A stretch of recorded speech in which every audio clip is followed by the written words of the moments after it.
भागवत जी का महात्म सुनाया गया। भक्ति महारानी ने नारद जी को दर्शन दिए, पर भक्ति के दोनों पुत्र ज्ञान और वैराग्य वृद्धावस्था में थे। नारद जी महाराज ने विचार किया कि इन दोनों की वृद्धावस्था कैसे दूर हो। तब नारद जी महाराज ने अनेक संतों के दर्शन करके सबसे पूछा कि ज्ञान और वैराग्य पुष्ट कैसे होंगे। आज बंधुओं ऐसी स्थिति है कि व्यक्ति के अंदर भक्ति तो है पर ज्ञान वैराग्य नहीं है। हमारी बात सुनिए सब लोग, इधर देखो। मौनी अमावस्या को कुंभ में एक बहुत बड़ी दुर्घटना हो गई। कई लोगों के प्राण चले गए। क्यों? भक्ति तो है क्योंकि वे कुंभ में, पर ज्ञान नहीं है। ज्ञान क्या नहीं है? अब हम कई लोग हमको बोलेंगे बताओ लोगों के प्राण चले गए, ये कह रहे हैं उनमें ज्ञान नहीं है। नहीं, देखो हमारी बात सुनो। सबको होड़ क्या लगी है कि हमको संगम में नहाना है, जहां गंगा यमुना मिलती हैं वहीं नहाना है। अब एक ही जगह 10 करोड़ लोग नहाने के लिए जाएंगे तो दिक्कत तो हो जाएगी। ज्ञान किसे कहते हैं? कि भाई संगम का मतलब केवल वो स्थान नहीं है जहां दोनों नदी मिल रही हैं। जिस जगह संगम हो रहा है उसके दूर दूर तक ये पूरा प्रयागराज क्षेत्र जो है ये संपूर्ण संगम कहला रहा है। आप अगर संगम पर नहीं भी पहुंचे, आप शहर में घूम रहे हैं तो वहां की हवा भी आपको स्पर्श कर रही है, तो भी आपका संगम स्नान हो रहा है। अब लोगों में होड़ क्या लगी, वहीं नहाना है जहां दोनों नदी मिल रही हैं। ये अज्ञान है। आप अब देखो, इस बार हुआ ना मौनी अमावस्या को कितने बड़े बड़े अखाड़ों ने स्नान नहीं किया, तो क्या उनका अपूर्ण माना जाएगा? महाकुंभ नहीं, वे प्रयागराज में हैं, वे प्रयागराज शहर में भी हैं, तो भी उस तिथि पर उनका स्नान ही माना जाएगा, क्योंकि वहां की वायु में भी तो वही पुण्य कण हैं। अब ये अज्ञान हो गया लोगों को। नहीं तो आप गंगा जी में नहाओ, यमुना जी में नहाओ, किसी भी घाट पे नहा लेते, आपकी अमावस्या पूर्ण हो जाती। पूरे 10 करोड़ लोग विकसित होकर स्नान कर लेते, दिक्कत नहीं होती। पर यह अज्ञान हो गया। भक्ति तो है पर ज्ञान नहीं है। भक्ति तो है पर वैराग्य नहीं है। वैराग्य किसको कहते हैं? वैराग्य का मतलब बाबा जी बन जाना नहीं होता। वैराग्य का मतलब महाराज जी बन जाना नहीं होता। वैराग्य का मतलब होता है जिस वस्तु को आप देख करके तुरंत उसके प्रति उपभोग की इच्छा होने लगती है, वह इच्छा का समाप्त होना, वो वैराग्य है। इच्छाओं का विश्राम होना वैराग्य है। अच्छा, एक बात हमारी सुनो। 10 वर्ष के जब हम थे तब हमको टॉफी बहुत बढ़िया लगती थी, टॉफी, चॉकलेट। लेकिन आज जब 28 वर्ष के हो गए, अब हमको टॉफी कोई दे दे तो ऐसा कोई रुचि नहीं उसके प्रति। क्यों? धीरे धीरे धीरे धीरे धीरे जब समय आगे बढ़ता है तो अपने आप कई इच्छाएं आपकी शांत होती चली जाती हैं। यही वैराग्य है। पर टॉफी की इच्छा शांत होना यह कोई श्रेष्ठतम वैराग्य नहीं है। श्रेष्ठतम वैराग्य क्या है? उन वस्तुओं से इच्छाओं का समाप्त होना जिन वस्तुओं के कारण पाप के भागी बन जाते हैं हम लोग। उन वस्तुओं के प्रति वैराग्य होना।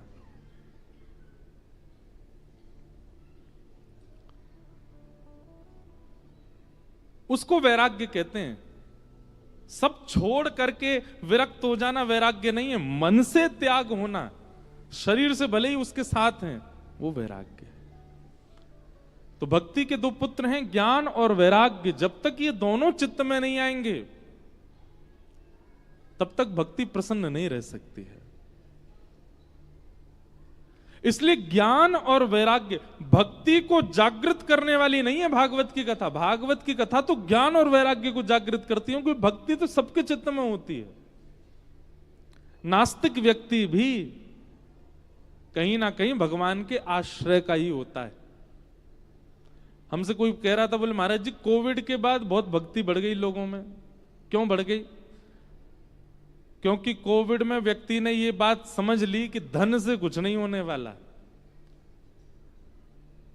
धन से कुछ नहीं होने वाला, ऐश्वर्य से कुछ नहीं होने वाला, प्रार्थना से ही होगा जो होगा। बड़े बड़े खरबपति अरबपतियों ने धन लगा दिए लेकिन अपने प्रेमियों को बचा नहीं पाए। बड़ी बड़ी जानकारियां रखने वाले मिनिस्टरों से, प्रधानमंत्रियों से, मुख्यमंत्रियों से जानकारी रखने वाले भी अपने प्रियजनों को नहीं बचा पाए, लेकिन प्रार्थना वालों ने अपने प्रियजन को बचा लिया। तो इस स्थिति का दर्शन जब लोगों ने किया तो अपने आप ही कई नास्तिक लोग भी परिवर्तित होते चले गए। बोले भैया ना तो धन काम आएगा, आई एम सॉरी, ना धन काम आएगा। अरे भैया एक तो हमारे हाथ पांव अकड़ गए हैं, हम सोए नहीं हैं 3 दिन से, भाग दौड़ मची है। तो लोगों को ये बात पता चल गई कि ना तो धन काम आएगा, ना संपत्ति काम आएगी, ना ऐश्वर्य काम आएगी, ना पहचान काम आएंगी। और संसारियों से पहचान काम नहीं आएगी। श्याम सुंदर से जिसकी पहचान है वही काम आएगा, वही चल पाएगा। तो अचानक से एक परिवर्तन जैसा हो गया। कुंभ में, पिछले कुंभ में सबसे भयंकर आंकड़ा देखा गया, सारे रिकॉर्ड तोड़े गए थे, 6 करोड़ लोगों ने स्नान किया। इस बार तो आंकड़ा किया ही नहीं जा रहा है, इतने लोग आ रहे हैं क्योंकि इतनी भक्ति जागृत हो गई लोगों में। तो भक्ति तो है पर ज्ञान और वैराग्य नहीं है। ये तो वैसे ही हो गया कि आप किसी घर में गए, वहां की जो माता जी हैं, उस घर की जो मां हैं, वो प्रसन्न, उनको रोटी दे रहे हो, उनको दाल चावल दे रहे हो, उनको जल दे रहे हो, सब कुछ, पर उनके बच्चों को, उनको कष्ट दे रहे हो। बच्चों को कष्ट दो और मां को प्रसन्नता, तो मां को कोई प्रसन्नता चाहिए ही नहीं। मां की प्रसन्नता बच्चों की प्रसन्नता है। भक्ति तो हमारे चित्त में है पर ज्ञान और वैराग्य नहीं है। इसलिए भक्ति होने के बाद भी हम लोग दुखी रहते हैं, क्योंकि उसके पुत्र ज्ञान और वैराग्य हमारे चित्त में नहीं है। कई लोग बोलते हैं, बोले महाराज जी हमारी भक्ति कैसे आए, हम में भक्ति कैसे आए, हमारा भक्ति का प्रारंभ कैसे हो, हम भक्ति मार्ग प्रारंभ नहीं की जाती, वो है ही हमारे चित्त में। ज्ञान और वैराग्य को लाइए। हम ज्ञान वैराग्य शून्य हैं, और वो ज्ञान वैराग्य किसी सत्पुरुष की कृपा, किसी महत जन की कृपा और भागवत की कृपा से ही आ सकता है आपके चित्त में। पंडित जी आपके हाथ में चावल देते हैं और मंत्र बोल करके कहते हैं चलो गणेश जी पे चढ़ा दो, शंकर जी पे चढ़ा दो। आप लोग चढ़ा देते हो, आपको ज्ञान नहीं है उस बात का, क्यों चढ़वा रहे हैं।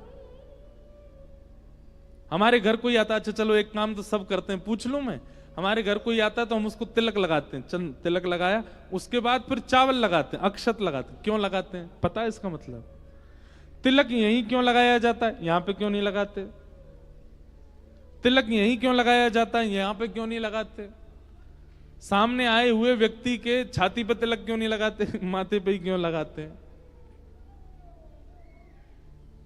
और फिर चंदन तिलक लगाने के बाद फिर अक्षत क्यों लगाया जाता है, पता है? बताओ। हमसे दुगनी उम्र की कई माताएं बैठी हैं यहां पे, इतनी आपका जीवन निकल गया, यही नहीं पता अक्षत क्यों लगाते हैं।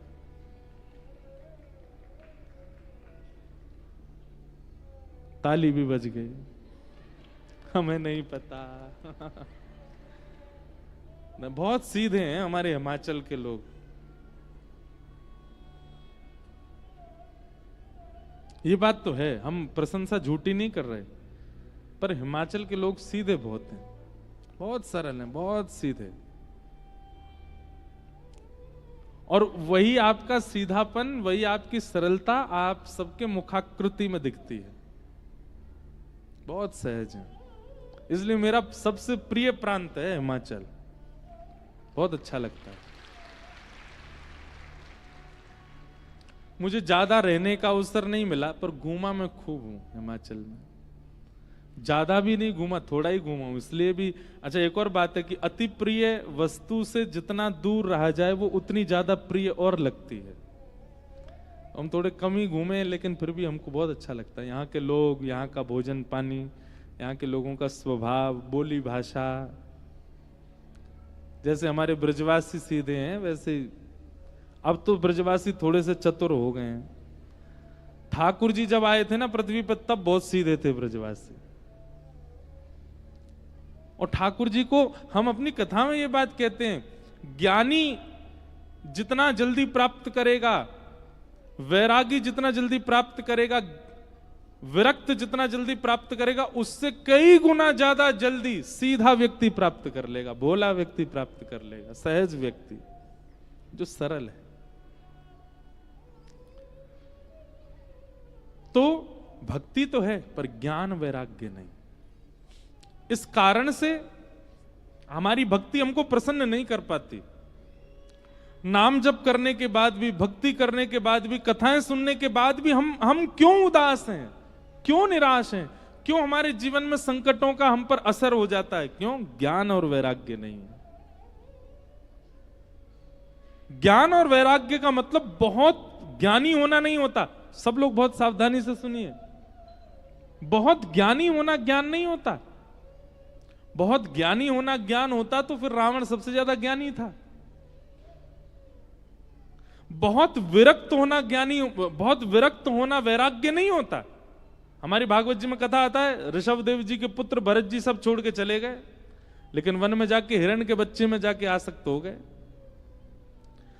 पत्नी में आसक्त नहीं हुए, बच्चे में आसक्त नहीं हुए, संपत्ति में आसक्त नहीं हुए, पूरे खानदान अपने राज्य में आसक्त नहीं हुए, एक हिरण के बालक में आसक्ति हो गई भरत जी महाराज की, और उसके कारण उनको जड़ भरत बनना पड़ा, हिरण बनना पड़ा। हिरण में आसक्ति कोई बड़ी बात है? और हिरण में आसक्ति ज्यादा से ज्यादा कितनी होगी? सुबह शाम उसको गले लगा लोगे बस। वो आसक्ति भरत जी महाराज को जड़ भरत बना देती। कथा आएगी तो सुनाऊंगा। तो वैराग्य नहीं है, ज्ञान नहीं है। वैराग्य वैराग्य नहीं है, ज्ञान ज्ञान नहीं है, क्योंकि जो हम सोचते हैं वो ज्ञान नहीं है।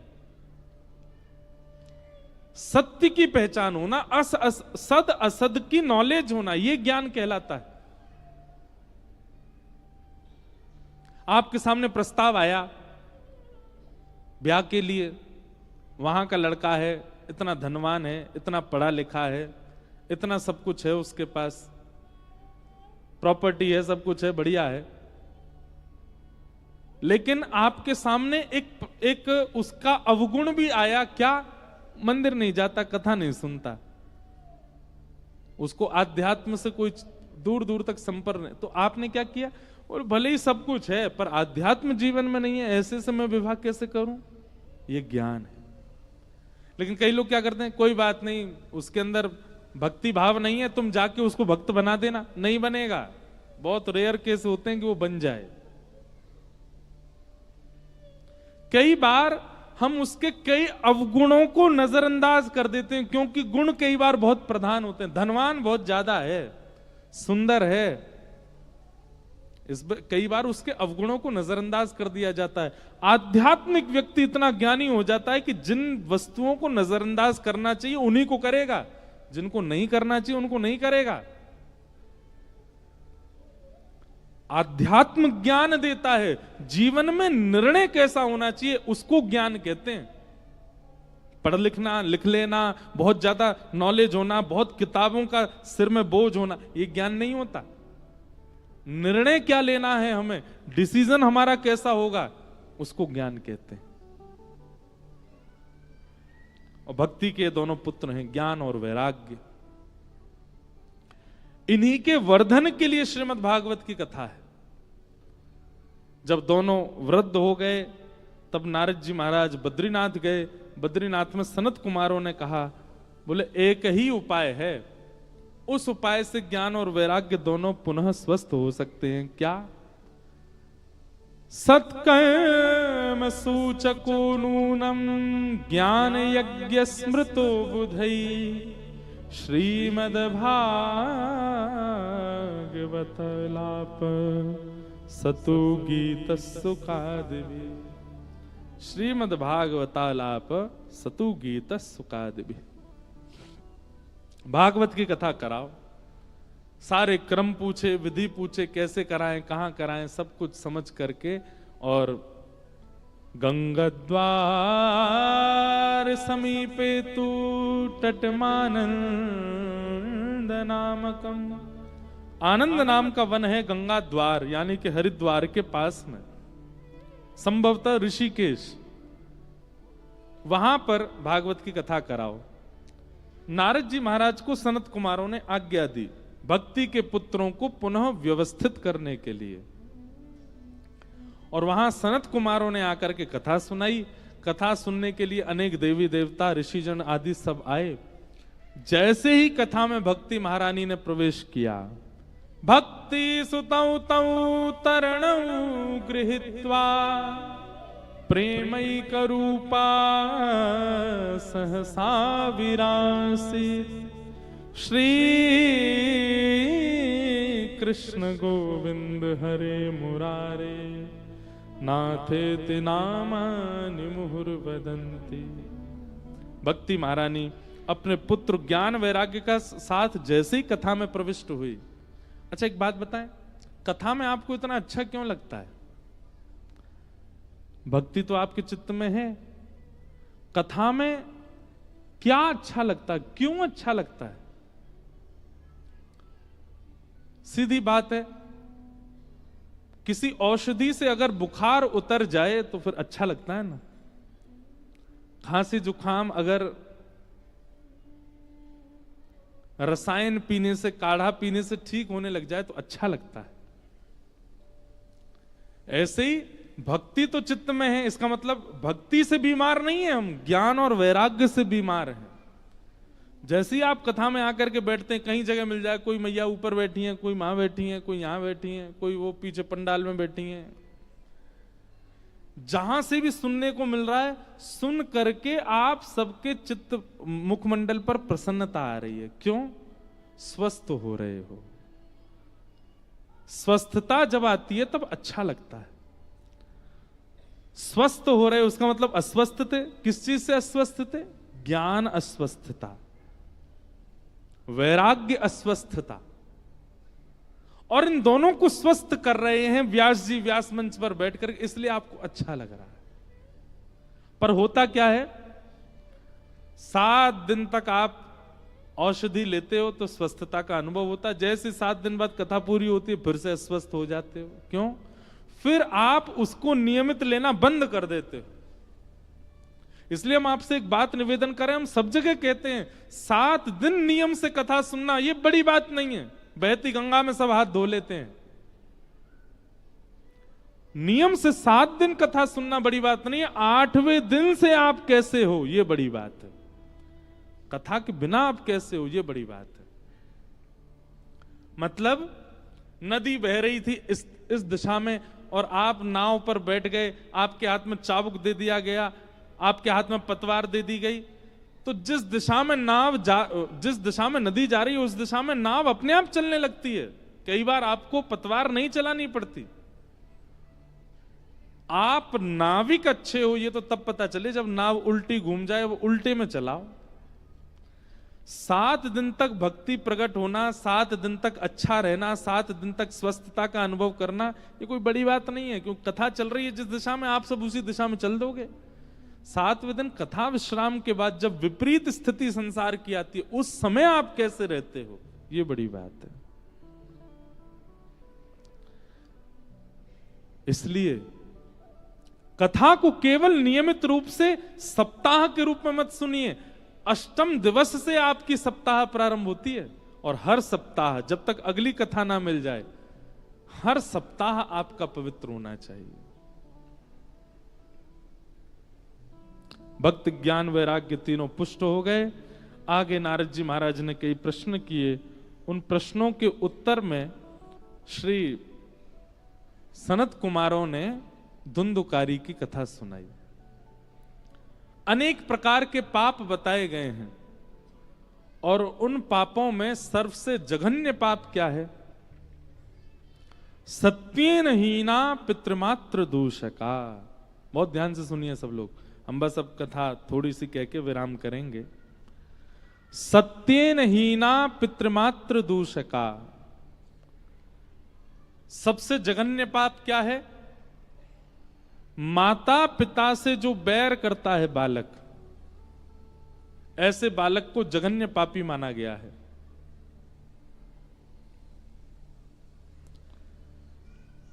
आप जिनकी कृपा से पृथ्वी पर आए हो, जिनकी कृपा से आप श्वास ले रहे हो, जिनकी कृपा से आप बड़े हुए हो, आदि आदि सब बातों का निर्वहन कर रहे हो, वे उनके ऋण से आप कभी उर्ण नहीं हो सकते। देव ऋण, पितृ ऋण और ऋषि ऋण, ये 3 ऋण होते हैं प्रत्येक मानव। इसीलिए ब्राह्मण देवता जनेऊ धारण करते हैं। ये 3 ऋण है। ऋण का मतलब क्या होता है? लोन। और सामान्य बात कह दें, सामान्य भाषा में कहें तो कर्जा। हम आप सब लोगों के ऊपर एक कर्जा है, और जब तक व्यक्ति कर्जा युक्त होता है ना, तब तक उसको चैन से नींद नहीं आती। हम सबके ऊपर 3 कर्जे हैं। पहला कर्जा देवताओं का। इस समय सूर्य अनुकूल हैं, हवा बह रही है, हम लोग श्वास ले रहे हैं, जीवित हैं, ये देव ऋण है हमारे ऊपर। हमारी खेती बाड़ी फसल बढ़िया हो रही है, हम लोग पा रहे हैं, प्रेम से खा रहे हैं, पी रहे हैं, आनंद कर रहे हैं। किसकी कृपा से? देवताओं की कृपा से। देव ऋण। हमारे कुल देवता, कुल देवी, उनकी कृपा है हमारे ऊपर, इसलिए ऋण है उनका हम पर। इसीलिए कभी कभी क्या होता है कि जिसका ऋण होता है वो कभी कभी कॉल कर देता, हाँ भाई मेरा कर्जा कब चुका रहे हो, तो फिर हम लोग टेंशन में आ जाते हैं। तो कई बार हमारे जीवन में विपरीत परिस्थिति आती है, तो ज्योतिषाचार्य कहते हैं आपके देवता नाराज हो गए हैं, आपकी कुल देवी नाराज हो गई हैं। क्यों नाराज हो जाते हैं? ये नाराज इसलिए होते हैं, बेटा हमारे ऋण में हो तुम, हमारे कर्जे में हो, और हमको पूछते भी नहीं हो। इसलिए आज हमने चंडीगढ़ उतरते ही हमने आशुतोष जी को कहा, जो हमको लेके आए, हमारी कुल देवी हिमाचल में ही हैं, ब्रजेश्वरी देवी, नगरकोट वाली माता जी, ये हमारी कुल देवी है। मैंने कहा एक दिन अवसर मिले तो हमको वहां दर्शन करा लाना। पहले हमको पता था 3 से 6 है कथा। मैंने कहा कैसे जाएंगे इतनी रात को? आज आते ही महाराज जी बोले कथा 1 से 4 करनी है। हमने कहा आप नहीं बोले, हमारी कुल देवी बोल रही हैं कि 4 बजे कथा पूरी करके हमको प्रणाम करने आओ। तो एक दिन हम जाएंगे। समय समय पर अपने कुल देव, हमारे कुल देवता कौन है? हमारे गिरिराज बाबा गोवर्धन नाथ हमारे कुल देवता हैं। पहले इंद्र थे ब्रजवासियों के, फिर ठाकुर जी ने हाथ पकड़ के गिरिराज बाबा कर दिए, बोले जे हैं, परिवर्तन हो गया। कुल देवी हमारी कौन है? ब्रजेश्वरी देवी। ब्रज में सबकी अलग अलग हैं, पर कई लोगों की नगरकोट वाली माता जी, धर्मशाला,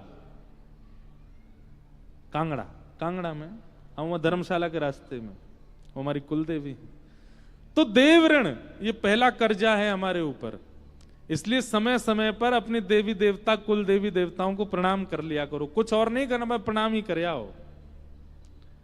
दूसरा ऋषि ऋण, हमारे ऊपर ऋषियों का ऋण है। कैसे ऋण है? श्रीमद् भागवत की रचना किन्होंने की? महर्षि श्री वेदव्यास जी महाराज। पत्नी को पतिव्रता होना चाहिए, झूठ नहीं बोलना चाहिए, ऐसे जीवन जीना चाहिए। किसने बताया? शास्त्रों ने बताया। शास्त्रों की रचना किसने की? ऋषियों ने की। शास्त्रों की बात हम मानते हैं, शास्त्रों की बात से हम सुधरते हैं। उन शास्त्रों की रचना करने वाले ऋषियों का ऋण है हमारे ऊपर, ऋषि ऋण। और पितृ ऋण, माता पिता, दादी दादा, नानी नाना, परदादा परदादी, इनका ऋण है हमारे ऊपर। इनकी कृपा से हम लोगों को गोत्र मिला, इनकी कृपा से हम लोगों को कुल खानदान मिला, इनका ऋण है। हम सदा ऋणी रहते हैं माता पिता। अब देखो, देव ऋण कोई नहीं चुका पाएगा, ऋषि ऋण भी कोई नहीं चुका पाएगा, लेकिन वो व्यक्ति चाहे तो माता पिता की सेवा करके मातृपितृ को भी ऋण से कभी उर्ण नहीं हो पाएगा। अच्छा एक बात, आप में से बनारस कितने लोग गए? हाथ ऊपर करना। बनारस में अगली बार जब जाओ तो हमारी कही एक बात बहुत ध्यान से सुनना। बनारस में मणिकर्णिका घाट है काशी में, जहां पर चिताएं जलाई जाती हैं। मणिकर्णिका घाट के ठीक बगल में आप देखोगे एक मंदिर है, टेढ़ा मंदिर। उसका शिखर ऐसे टेढ़ा है, वो टेढ़ा ही रहता है हमेशा। एक 7 7-8 अजूबे हैं ना भारत में, वो विश्व में, उसमें एक जर्मनी जाने इटली में एक अजूबा है, वो ऐसे टेढ़ा है। जय हो महाराज जी की जय हो। तो वो टेढ़ा है, ऐसे ही एक मंदिर है वो भी टेढ़ा है। यही तो बस हम पहन लेंगे अभी माला। क्या बता रहा था मैं? मंदिर टेढ़ा है। तो टेढ़ा क्यों है पता है?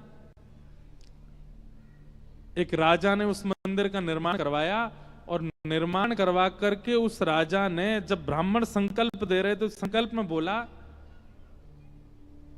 इस मंदिर को बनवा करके, इस मंदिर का निर्माण करवा करके मैं फल चाहता हूं कि मैं माता पिता के ऋण से उऋण हो जाऊं। दिव्य नारायण भगवान का मंदिर बनवा करके मैं नारायण भगवान से कामना करता हूं, मैंने इसलिए मंदिर बनवाया कि मैं माता पिता के ऋण से उऋण हो जाऊं। ऐसा संकल्प कर, जैसे ही जल हाथ में लिया, संकल्प करने लगा माता पिता के ऋण से उऋण होने के लिए, मंदिर टेढ़ा हो गया। और टेढ़ा होकर के मंदिर ने उसको आज्ञा कर दी, बोले कि भैया तुम दुनिया में सारे ऋणों से उऋण हो जाओगे, लेकिन माता पिता के ऋण से कभी उऋण नहीं हो सकते। माता पिता का अस्तित्व, माता पिता का महत्व बहुत है। इसलिए भैया देव ऋण ऋषि ऋण इनसे तो दूर ही हैं हम, पर माता पिता घर में साक्षात देव और ऋषि के रूप में, नित्य उनको प्रणाम करो। उनके ऋण से भी उऋण नहीं हो पाओगे, पर प्रणाम करके थोड़ा बहुत कर्जा कम ही कर लो। तो माता पिता से बैर करना ये सबसे बड़ा जघन्य अपराध है, और इस अपराध का भागीदार कौन बना? धुंधुकारी।